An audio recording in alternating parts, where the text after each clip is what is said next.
Test cricketer Leslie George Helton को फांसी क्यों दी गई? ये कहानी जमैका से ताल्लुक़ रखने वाले साबिक fast bowler Leslie George Helton की है, जिन्होंने 1935 से 1939 के दरमियान वेस्ट इंडीज़ के लिए टेस्ट मैचेस खेले। 29 मार्च 1905 में पैदा होने वाले Helton West Indies cricket team का हिस्सा बनने के लिए मजबूत उम्मीदवार थे, लेकिन नामालूम वजूहात की बना पर उन्हें नज़रअंदाज किया गया। लेकिन उन्होंने मेहनत जारी रखी और आखिरकार 1935 में वेस्ट इंडीज़ का दौरा करने वाली इंग्लिश टीम के खिलाफ उन्हें वेस्ट इंडियन टीम में मुंतखब किया गया। 8 जनवरी 1935 में उन्होंने इंग्लैंड के खिलाफ टेस्ट डेब्यू किया और 4 मैचों की टेस्ट सीरीज़ में वेस्ट इंडीज़ को फतह दिलाने में मदद की।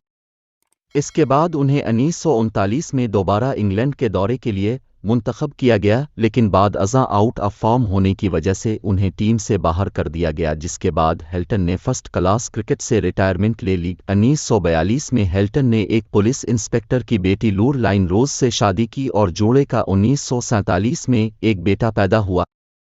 रिपोर्ट्स के मुताबिक 1950 की दहाई की शुरुआत में हेल्टन की बीवी फैशन डिज़ाइनर बनने के लिए न्यूयॉर्क के फैशन स्कूल गईं, जहां उनकी मुलाकात एक नौजवान रोए फ्रांसिस से हुई और बाद अज़ां दोनों का मुबैना अफेयर शुरू हो गया।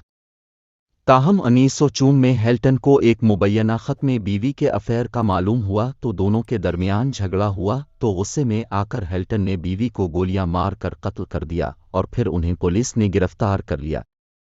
लेस्ली का मौक़िफ़ था कि बीवी ने पहले इसे गोली मारने की कोशिश की, लेकिन गोली गलत फायर हुई। अपने आप को बचाने के लिए साबिक क्रिकेटर ने गोलियां मारी। रिपोर्ट्स के मुताबिक 1954 के आखिर में ज्यूरी ने हेल्टन को मुजरिम करार दिया। रहम की दरख्वास्त के बावजूद जज ने साबिक वेस्ट इंडियन क्रिकेटर को मौत की सज़ा सुनाई। ताहम अपीलों और दरख्वास्तों के बाद हेल्टन को 17 मई 1955 को फांसी दी गई। जॉर्ज हेल्टन दुनिया के वाहिद ऐसे क्रिकेटर हैं जिन्हें फांसी दी गई। हेल्टन ने वेस्ट इंडीज़ की जानिब से 6 टेस्ट मैचेस में 16 विकेटें हासिल कीं और 70 रन्स स्कोर किए।